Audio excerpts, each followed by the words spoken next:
Okay, in the last lecture we had looked at some of the important principles that have to be considered while designing a new product, and today we are going to talk about product mix. That means no company would ever be talking about marketing only a single product. It would be marketing a number of products together, and therefore this question of finding out how many units of which product should be marketed, this is an important question.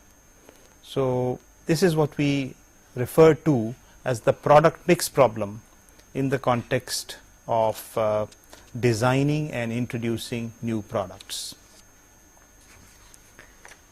I think a question that normally comes to mind is that if there are a number of products and if that one particular product is the most profitable, then why not keep on producing quantities of that particular product and ignore the products which are less profitable.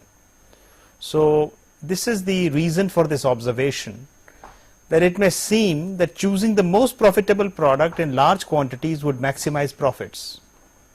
However, in practice this need not be so. Why? There are a number of reasons as to why this will not happen in practice. First of all, there would be a large number of constraints which would have to be considered before introducing any new product. Typical constraints could be, for instance, demand constraints. When we talk about demand constraints, what we are talking about is that the quantities to be sold of individual products could be limited by the market demand for those products, and therefore it is not entirely in your hands to be able to sell as much of the product as you want, even if the product is most profitable. So these are very significant constraints which have to be considered. Commitment to produce multiple products might be made by the company. It might have already committed to a large number of customers that it would supply some products. Some of the products may even be becoming obsolete, but for the sake of goodwill of the customer, you are committed to producing those products, and therefore you would have to produce multiple products in the whole mix of products that you make. To absorb the risk of producing only one product. You've all heard of that phrase, don't put all your eggs in one basket. So most companies are risk averse, and they would like to make sure that they don't put all their eggs in one basket. So if this is so, this means that the option they have at their disposal is to produce in a large number of products, and so that the risk can be shared by those products. Another common reason for introducing variety as far as product mix is concerned is to expand the customer base. So what happens typically is that one product captures a certain fraction of the market. If you introduce another product, that product will probably capture another segment or an overlapping segment of the market. So if you have a large number of products, you probably cater to a large number of customers. What is the reason that a company like Coca-Cola, for instance, makes not only Coca-Cola but also a number of Fanta and various kinds of drinks which are there? The reason is only to capture a greater customer base and introduce product variety as a consequence. Another reason for the introduction of products in the market, new products, is utilization of resources. Quite often with one product you might not be able to utilize all the existing resources that you have, and therefore you might want to introduce some related products so that your resources are better utilized in that sense. So this could also be a consideration. So it becomes therefore almost imperative for a company to introduce variety, introduce a large number of products together, and talk about developing a product mix. So that's the problem that we are addressing ourselves to today. How to determine the optimal product mix for a company, and we are going to examine a number of different situations and a number of mathematical models which can be used for answering this particular question. Let's first take an example of a situation with which we are already familiar, and the problem is that suppose a company is producing 3 products, we call them A, B and C. These 3 products require processing in 3 different departments. These different departments could be, it could be a lathe, it could be a grinding machine, it could be a milling machine, or in general we are talking about 3 different departments. And apart from these 3 different departments, the product requires to be inspected. So there is an inspection department, and then there is a shipping department. So there are these 5 departments which come into play in the manufacture of these 3 different products. The information that we have at our disposal is processing time in hours per unit. So we have estimated, for instance, that if a unit of product A is to be estimated, it would require 0.14 hours per unit in department 1. Similarly, it would require 0.6 hours per unit in department 2, and so on in different departments. And notice, of course, that product C does not require any processing in department 1. And the unit profit from sales of these 3 products are given here: 42 rupees, 40 rupees, 36 rupees is the profit that you earn by selling 1 unit of product A, B and C respectively. And it is given that the sales for these products vary, and historical experience shows that the minimum sales for this product is 150 units for the planning period which we are considering, and it can at most go up to 250 pieces per period. Similarly, the figures for product B are 200 minimum sales and 400 maximum sales for the product B, and for product C the corresponding figures are 360 and 500. So this would be typically the kind of data that you would require for doing any product mix problem using, let's say, linear programming. We are talking about the case when we can handle this through linear programming. Obviously, the assumption that we are making is that costs vary linearly, which means that if it takes 0.10 units hours per unit to make 1 product, 2 products take 0.20, 3 products take 0.30 and so on. So that's the assumption we are making. In effect, what we are ignoring here is the fixed costs, or you may assume that the fixed costs are actually included in these, and we are making the assumption that costs are linear. So in this data that we have collected for these 3 products, we have the processing time in hours per unit, and then we have for each of the departments the hours of capacity. For instance, department 1 has a capacity of 160 hours, department 2 has a capacity of 320 hours, department 3 has a capacity of 160 hours, and similarly the inspection and shipping each have 80 hours. So the differences in the capacities, as I mentioned, could be because of the varying number of shifts that you operate these various departments in. Now let's try to formulate a linear programming problem for this particular example. Our decision variables are clearly x1, x2 and x3, the quantities of A, B and C to be produced. And since the profits are 42 rupees, 40 rupees and 36 rupees respectively from a unit of sales of each of these products, then we can easily write down the expression for the objective function, which is to maximize the profit, which will be 42x1 plus 40x2 plus 36x3. So this is what is to be maximized, subject to the various constraints. Now, the constraints in this problem are essentially the capacities of the various departments. For instance, the first department, if you see, has a capacity of 160 hours, and it processes product 1 and 2 and does not process department 3. So, if you look at the column in that particular data that we were examining a short while ago, you will find that 0.14 hours per unit is the requirement of producing a unit on unit of A, and 0.10 is the requirement of producing a unit B as far as the first department is concerned.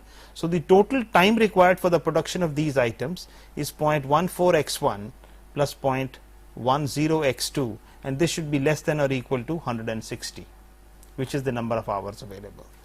We would have a similar constraint for each of the departments. We have 5 departments, so 1, 2, 3, 4, 5. The right hand side here is the hours of availability, and this is the total consumption in terms of time in the various departments, depending upon the processing times and the quantities to be produced. And then we have sales restrictions. The typical sales restrictions for this problem are that x1, that is the quantity demand for the first product, should lie between 150 and 250. So, we have a constraint saying that x1 is greater than or equal to 150 and less than or equal to 250. And we would have similar constraints for the other two products. Product 2, for instance, has a sales which will lie between 200 and 400. So, we say x2 should be greater than or equal to 200 and less than or equal to 400 as shown here. And similarly, the third product you have should be, the demand lies between 360 units and 500 units. So, what we are basically interested in is developing these constraints. So, we have the total number of constraints for this problem is going to be, we have 5 of these constraints, 1 for each department. Then for each of these 3 products we have an upper bound and a lower bound constraint. So, 6 such constraints. So, the total number of constraints that we have is 11, and we have 3 variables, 3 decision variables, x1, x2, x3. Now, the solution to such a problem can easily be obtained by using any one of the computer packages which are available. You may use, for instance, Lindo or Micromanager, which is available in the industrial engineering laboratory, and we will therefore not go into the solution techniques, because you are already aware of the ways of solving linear programming problems. So, if we look at the solution from a package, we find the following. We find that the total profit is 28,016 rupees, and the values of x1, x2 and x3, the optimal values of x1, x2 and x3 work out to 168, 200 and 360 units respectively. Now, apart from this information about the product mix, so this is the optimal product mix, and this is the profit that you get from this particular product mix. There is some useful information that you get from the output of a typical LP package, and I am just pointing out here some things that need to be emphasized. For instance, in the optimal solution, it is found that only 3 constraints are satisfied as equalities, and these are the 3 constraints which are satisfied as strict equalities. The other constraints, that means out of the 11 constraints, only 3 constraints are satisfied as strict equalities.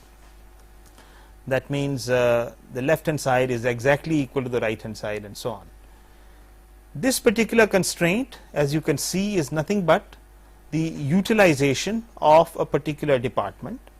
You can see, for instance, that this pertains to, let us check up from the data as to which department it refers to. You would see, for instance, that if you look at the problem, we are referring to the shipping department here. So, this is a constraint corresponding to the shipping department, which says 0.10 x1 plus 0.10 x2 plus 0.12 x3 should be less than or equal to 80, which is the capacity of the shipping department in that sense. Since this constraint is satisfied as an equality, and similarly we have x2 is equal to 200 and x3 is equal to 300. For all such constraints which are satisfied as strict equalities, you can calculate a shadow price or a dual variable, and these shadow prices or dual variables are available in the solution that you obtain from any package. The interesting thing about the dual variable really is that here, corresponding to this constraint which pertains to shipping, the entire 80 hours of shipping are currently being utilized, and the shadow price for this particular constraint is 420. What it shows is that if you increase the capacity of the shipping section by 1 unit, that is, make it from 80 to 81, the contribution to the profit is likely to be 420. So the dual variable or the shadow price gives you very valuable information as to which particular capacities to increase and which not to touch.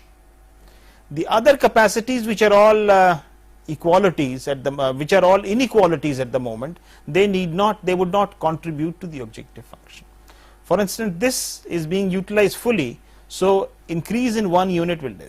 Now take this particular constraint. The constraint says that this is a greater than equal to constraint which is 200. It's a negative value. The significance is that if I reduce this by 1 unit, the profit will go down by 2 units. That means if the market demand, this is the market demand, currently you are selling 200 units. So if the market demand falls by 1 unit, your profit will fall by 2 units. That's the implication. Similarly, this one is greater than 360 units. So if this falls by 1 unit, the profit is likely to fall by 14.4 units. So linear programming is a very worthwhile tool which can not only determine the optimal product mix and the corresponding maximum profit, but it can also give you very useful hints on how to improve your profits and where to invest for improving the profits. So I think this is another point about linear programming which needs to be carefully understood and applied when you are dealing with real life problems.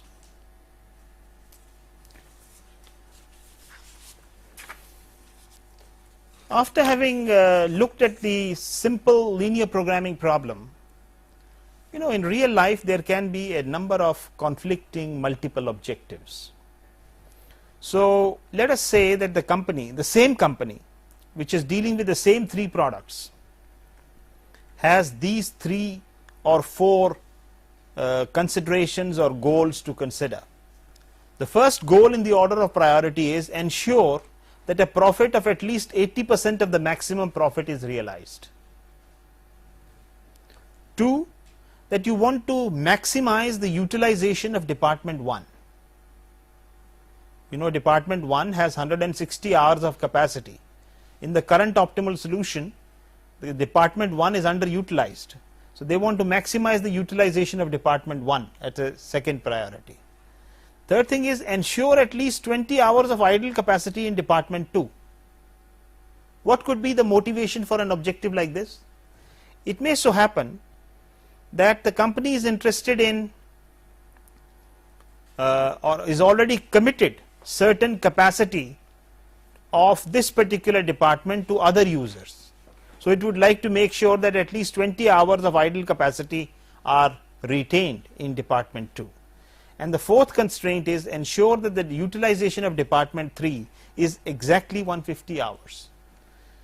So we are using this example to see how a goal programming formulation could be set up for this case, and I think that would give us some insights into how to handle multiple constraints. The essence of goal programming is the use of deviational variables,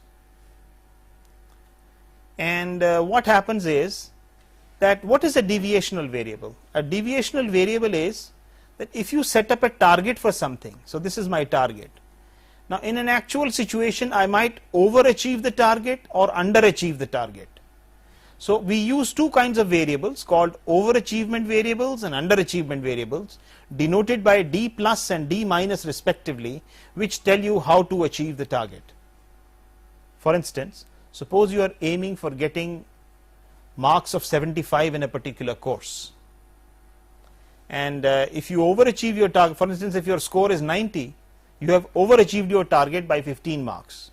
However, if you get 50, you have underachieved your target by 25 marks. So basically these deviational variables measure whether you have overachieved or underachieved the target. And mind you, in goal programming we are always dealing with targets, unlike linear programming. In linear programming you are always trying to choose a favorable direction and you are trying to maximize or minimize your travel on that particular direction. For instance, you choose profit and you say I want to maximize profit, and when you are maximizing profit in linear programming, you are essentially saying that okay, this is the road to profit, I want to go as far as possible, without saying how much you want to go on that road. Whereas in goal programming we set up milestones on that road and we say okay, we would like to have a profit of at least 2 million rupees. So we have set up a milestone on that road, and in goal programming we are more concerned about achieving those milestones rather than trying to maximize or minimize, as the case may be. The goal programming objective function then is set up in terms of these deviational variables. So this goal programming objective function is a function of only deviational variables. The objective function is always a minimization function because you are talking in terms of minimizing the deviations from targets, and it is priority wise or hierarchical in nature. That means you choose a set of priorities and work according to that particular set of priorities. So these are some of the basics that are required for understanding a goal programming formulation. In goal programming, which is actually an extended version of an LP formulation, there are two types of constraints. First type of constraints are called goal constraints. There is a goal constraint, one for each goal. So this links the goal to the deviational variables. And then of course there are the system constraints, which are the original constraints that appear in the LP formulation. So we will try to develop for our example both the goal constraints and the system constraints so that we have the complete goal programming formulation. What we have here is the objective function and the goal constraints for the problem. Since we have 4 goals, so we have 4 goal constraints,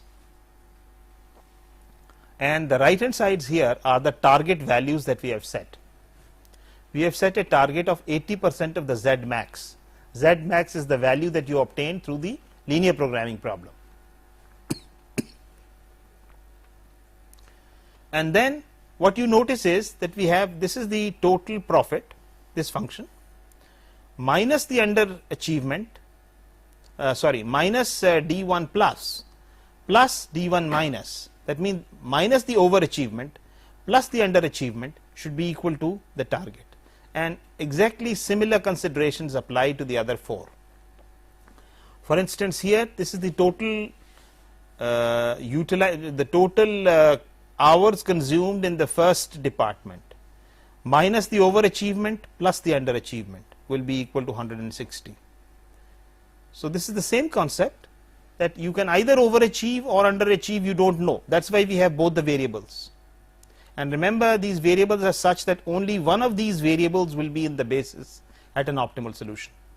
Because if you are aiming to achieve 75 marks, you will either get more than 75, in which case D plus will be in effect, or you will get less than 75, in which case D minus would be in effect and the other deviational variable will be 0.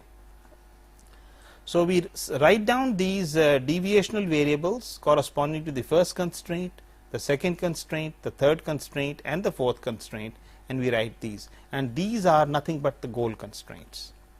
That's what we mean by the goal constraints. Now look at the objective function.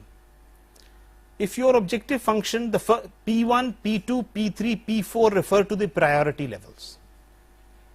The first priority goal is to ensure that you get at least 80% of this profit, isn't it? So what we want to do is that the negative deviation from this should be minimized. We would like to have the negative deviation from this to be 0 ideally, isn't it? So that's why we include this in the objective function.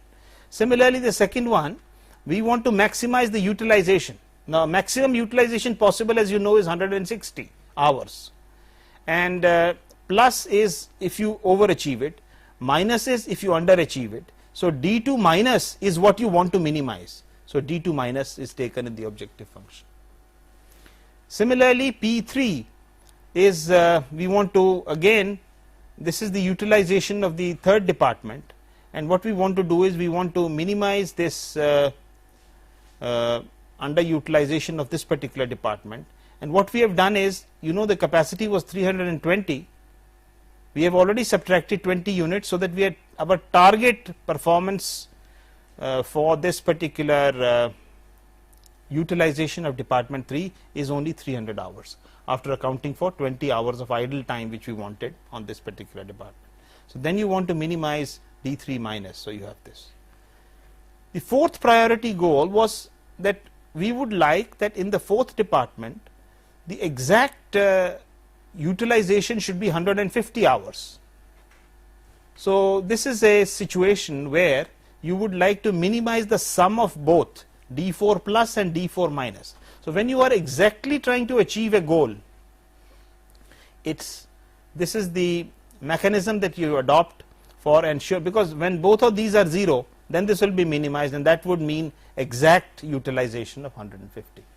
So in a nutshell, the goal programming formulation encompasses, as far as the objective function is concerned, 3 types of deviational variables. You could either be minimizing some D minus, or be minimizing some D plus, or be minimizing the sum of both of these.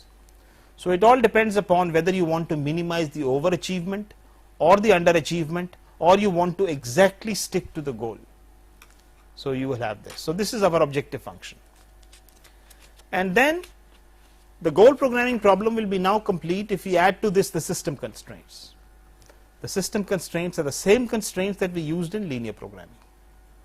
All those constraints as it is come here.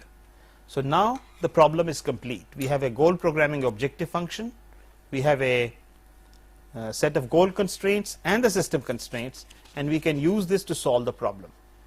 You can use the package of Lee and Moore for solving this particular problem, and ultimately the solution to this particular goal program is given here. We find that we have found out the product mix, that is 168, 200, 360, and then we have found out the deviational variables. What is the significance of this deviational variables? Let us see. See, our target was 80% of the goal. So having taken that as target, D1 plus says that we have overachieved that target by 563. So the total profit is the original profit goal plus 563, which is this profit 22976. So this is the total profit. Similarly, the utilization for department 1. Utilization for department 1 are D2 plus was 0 and D2 minus was, that means we underachieved the utilization of the department, which was 160, by so much. So this much was the unutilized capacity. So utilization was 43.52 only, and so on for utilizations of other two. So you can accommodate multiple goals and find out the values of the objective function and the other utilizations and other goals that you want by treating this kind of thing.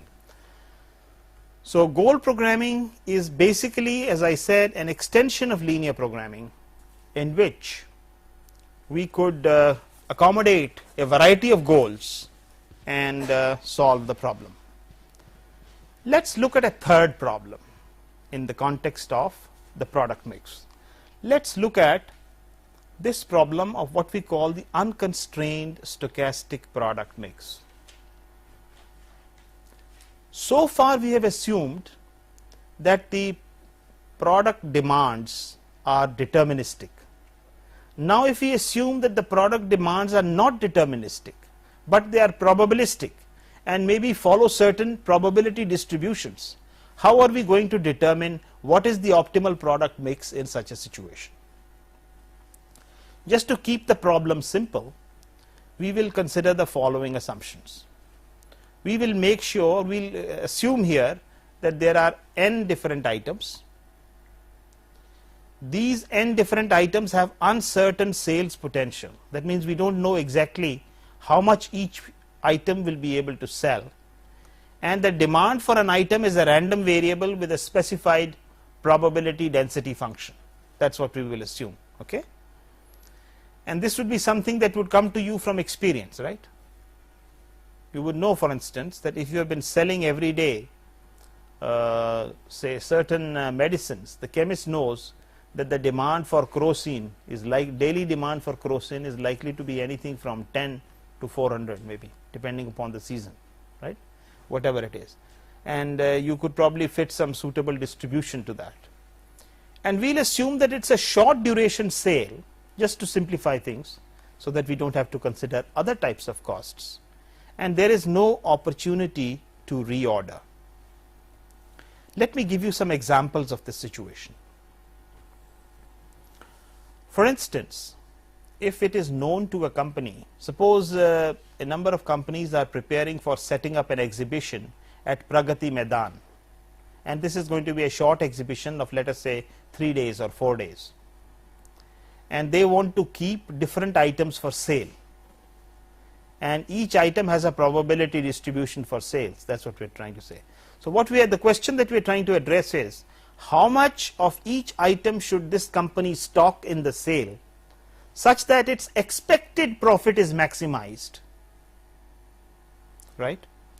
And the maximization of the expected profit should be subject to the consideration that during this period of the sale, which is a short term sale, we are not allowing fresh consignments to come in.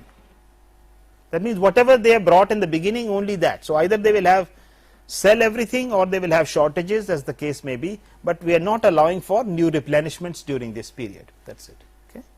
This is the basic idea. In fact, jocularly, this is the problem of the sabzi wala who goes to the mandi every day, right? Every day in the mandi he has to buy different vegetables. So these are the products. He knows from past history the demand for each of these vegetables. Aloo jo hai 10 kilo और 15 kilo के बीच बिकता है, and so on. भिंडी इतनी बिकती है. So this assortment of vegetables he has to buy. He has to decide every day how much of vegetable to buy each day, such that this is an ongoing affair. Every day he'll have to do this decision, such that his expected profit is being maximized.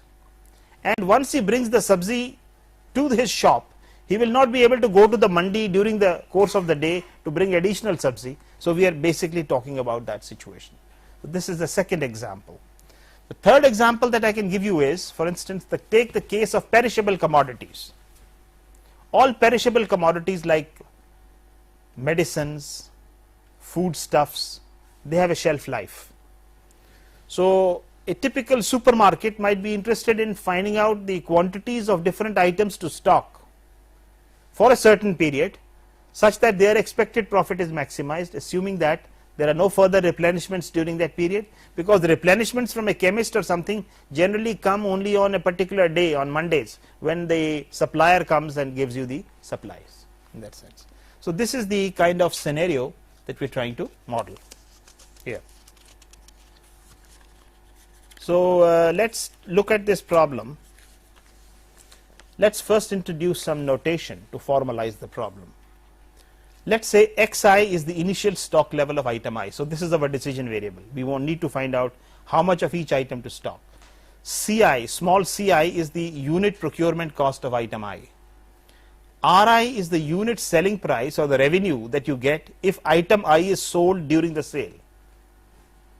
And Ri prime, actually what we are talking about here is not Ri but Ri prime. So Ri prime is actually the unit disposal value of item I if not sold during the sale. So what we are saying is, take the example of the vegetable vendor again. If he sells potatoes during the day, he'll probably be able to get 10 rupees per kg. But if they stay on till the end, he'll have to dispose them off at 2 rupees per kg or 3 rupees per kg. So that is the disposal value, and this is the unit selling price. Capital DI is the demand of item I during the sale, and this is the random variable which we are assuming has a PDF of FIDI. So this is an arbitrary PDF. It could be a normal, exponential, Erlang, any distribution that you want. Okay, so in general FIDI, and Z is the contribution to profit and overhead from the sale.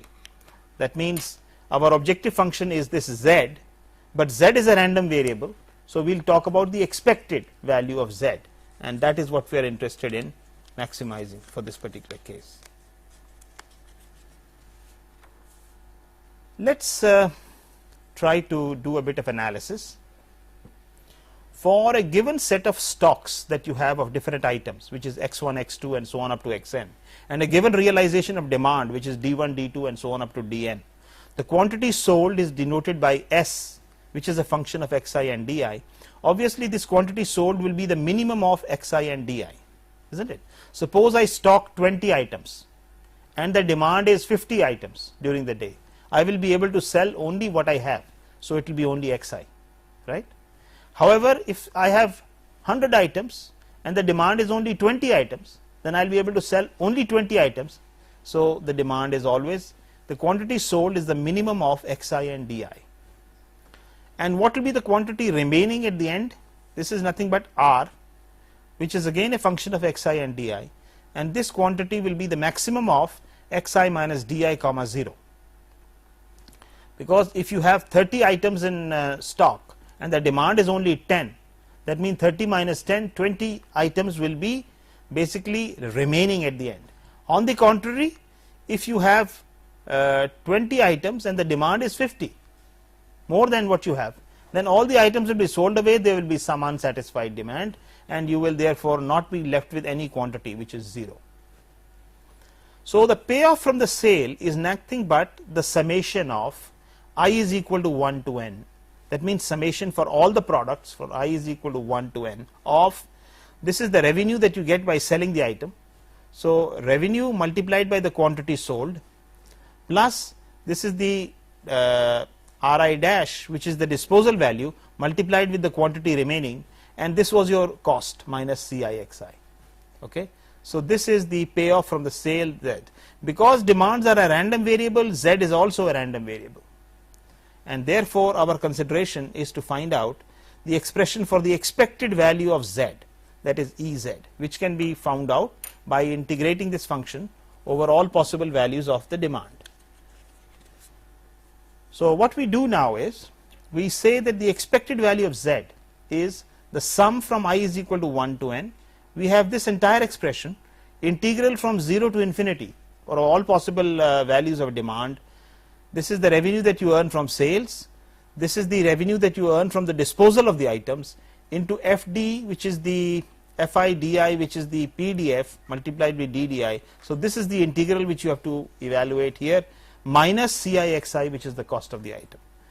Now this integral can be very conveniently split into two ranges. For instance, what we can say is that this very integral can be from 0 to xi and from xi to infinity, right, this very integral, and we can take this particular value here, the revenue from sales can be taken out into di FIDI into DDI, plus Rixi can be taken outside into integral from xi to infinity FIDI DDI. This is nothing but 1 minus the cumulative density function of the demand, right. So this particular expression, on the other hand, that is the quantity remaining, this was the first integral. We are talking about the quantity sold, which can be depending upon whether the demand is less than xi or the demand is greater than xi, you have a different function for that. And the quantity remaining is xi minus di, this is the quantity, and this will happen only if the demand is between 0 to xi. If the demand exceeds xi, this quantity will be 0. So in this second case, the integral will, on the second part of the integral will not be there. Okay, So if you just rearrange the terms, you get this expression that the sum of all the products from 1 to n, Ri minus Ci into Xi plus Ri minus Ri prime, integral from 0 to Xi di, dd, fdi, ddi minus Xi, fi, Xi is basically the expression for the expected value of Z. Now what we are interested in doing is from this expression for the expected value of Z, which we have developed, we are interested in that particular value of Z. We are interested in the maximizing the value of the expected value of Z. So if you take the partial derivative of the expected value of Z with respect to Xi, what you would have is this expression Ri minus Ci minus Ri minus Ri prime into capital F is the cumulative density function of the demand, right, and this is equal to 0. And if we just rearrange the function, our final result comes in a very compact form. This says that fi xi star shows the optimal value, is in fact nothing but this fi xi star will be 0 to xi star fi di ddi. This is the cumulative density function up to the value xi star is nothing but Ri minus Ci divided by Ri minus Ri prime, and there would be one such equation for each product. So I is equal to 1 to n. So you have n such things, and these equations would in fact be pretty simple to evaluate, because what you would have to do is the right hand side is a constant Ri minus Ci. This is the revenue, this is the cost that you get for the item, this is the revenue, and this is the disposal value. So this is a constant. So particular value of the constant, if you equate it to the CDF of the demand, you know the value, you can find out what the corresponding value of Xi star would be from the PDF of the distribution or the CDF of the distribution. Let's take an example to illustrate this approach. Let's say we have a simple problem of the stochastic product mix in which we have 3 products, 1, 2 and 3, and these 3 products have unit cost of 10 rupees, 20 rupees and 30 rupees, and the revenue from sale, if you can sell it during the sale, during the Pragati Maidan sale, then this will cost you 20 rupees, this will earn 20 rupees, 35 rupees and 50 rupees respectively. However, if these are not sold during the sale, then you will probably have to sell them off for a lower value than the cost even, and so these costs are 5 rupees, 10 rupees and 20 rupees. In fact, classically this problem is also known as the newsboy problem, because a newspaper man who has to buy newspapers every day and sell them, the demand for newspapers is also a random variable, and he doesn't know how many to buy such that at during the whole year his expected profit is maximized. So here we are taking a situation where the news vendor buys the Hindustan Times, the Times of India and India Today, and each one of them is priced differently, each one has a demand which is given here. So this is the case, and what we are saying here is that each product has a range of demands. It has 150 to 250, 0 to 400 and 100 to 300, and for simplicity we assume that all demands are uniformly distributed. They could follow any distribution, so we assume that they are uniformly distributed. So in order to solve this problem, what we need to do is look at the uniform distribution first. So a uniform distribution is like this. We are saying that the minimum demand is Ai for the ith product, and Bi is the largest demand for the ith product. So the PDF of this particular demand is a rectangular function, and this particular value will be 1 upon B minus A, because in a valid PDF the total area must be 1. Okay, and the CDF for this particular function will be a ramp function going from Ai to Bi, and at any particular arbitrary value of Xi lying between Ai and Bi, you can from similar triangles develop this particular relationship, because what you can say is at this particular point what is the value of the PDF? It will be this area. So this area is nothing but 1 upon B minus A into Xi minus Ba. So if you then, so this is my cumulative density function fi xi, which is what it is, this area here. So I can develop a relationship directly for xi equal to ai plus bi minus ai into fi xi, which will be valid for all uniform distributions. Now you might be wondering as to why I am doing this. You will have to do this because if you want to solve that particular model, then you will need the values of xi corresponding to a given value of the cumulative density function. So this is an equation which will very easily help us to do that. Okay, so let's try to solve the problem. All that we need to do is we have to calculate f1 x1. What is f1 x1? f1 x1 is nothing but r1 minus c1 divided by r1 minus r1 dash. Okay, so 20 rupees is the cost of this item, is the revenue that you get from this item. So 20 minus 10, cost is 10 rupees. So 20 minus 10 in the numerator divided by 20 minus 5. 20 is the revenue and 5 is the disposal value. So this is just 10 by 15. And x1, by using the equation we have just developed, this equation I am referring to, this very equation, x1 for a given value of xi, fi xi, can be very easily computed from here. And you have x1 is equal to 150 plus, because this is the minimum value of the range ai, plus 100 is the range of this, into 10 by 15 is the value here. So you get x1 is equal to 216.67. Similarly, the value for f2 x2 can be easily computed, and this value is 240. And similarly, f3 x3, this value is 233.7, corresponding to the values of the CDF value, which is so much. You can easily determine what the values of x1, x2 and x3 are going to be. So this determines the optimal product mix for the stochastic problem. So it's a very, very simple and an elegant solution technique that you have for finding out the quantities of x1, x2 and x3, which will in fact give us the maximum expected profit. Incidentally, how will you compute the maximum expected profit? We had developed the expression for Ez. So these values of x1, x2 and x3, if you substitute in that expression, you will get the expression for the value of Ez.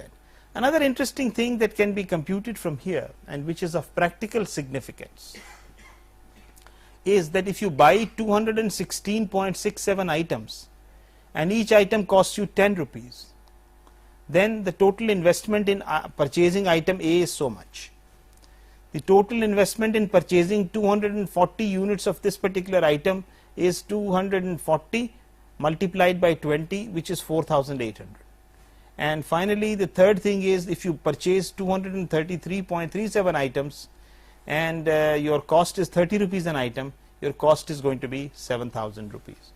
So this is like the bill that the vegetable vendor has to pay, and he finds that he is spending the maximum money in product 3. Out of his total budget of about 14,000 rupees which he has to spend, roughly half of it has gone to purchasing the third item.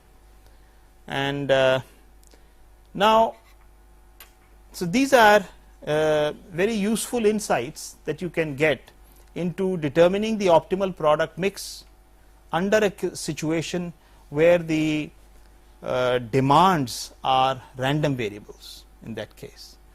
What we have considered in this particular example is a situation where there are no constraints on the budget. Right? For instance, if the person who was to buy these 3 items had more than this much amount of money, he had 15,000 or 20,000 rupees in his pocket, he would not be concerned because he can easily buy all these items, and that would be the up. But suppose he had a limited budget of only 10,000 rupees.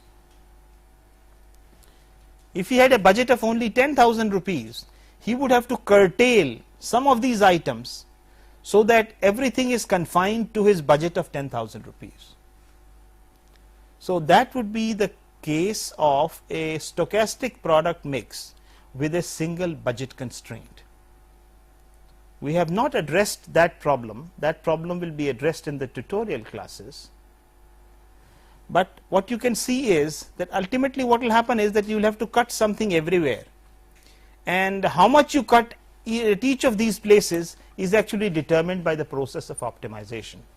So that problem can be solved by using Lagrangian multipliers superimposed on this particular problem, and we will see how the constraint problem can be solved. Finally, let us look at what we have done today. In today's lecture, we have basically looked at the motivation and considerations behind the product mix problem. We had seen, for instance, as to why product mix is done, because you don't want to put all your eggs in one basket, because there are different kinds of constraints which we enumerated. So you have to be careful about, and you have to be aware of all those things as to why the product mix problem becomes important. And then in this lecture we looked at some commonly used formulations of product mix, illustrating them with examples. We looked, number one, at the linear programming formulation, which is a classical formulation and is still a very, very useful mode of solving this particular problem. Then we looked at a goal programming formulation for accommodating multiple goals. The major limitation with linear programming is that you can take into consideration only one goal or one objective. So goal programming formulation, which takes a number of deviational variables, can accommodate multiple goals. And finally, we saw a stochastic product mix problem in which there were demands which are following random variable, which demands which are modeled by random variables, and you can have any arbitrary distribution for the demand, and a number of possible applications of this to perishable items in short-term sales were actually highlighted, and possible extensions of this model to situations where there are constraints on the budget or the space could in fact be handled by a similar kind of framework with extensions using Lagrangian multipliers. Thank you very much.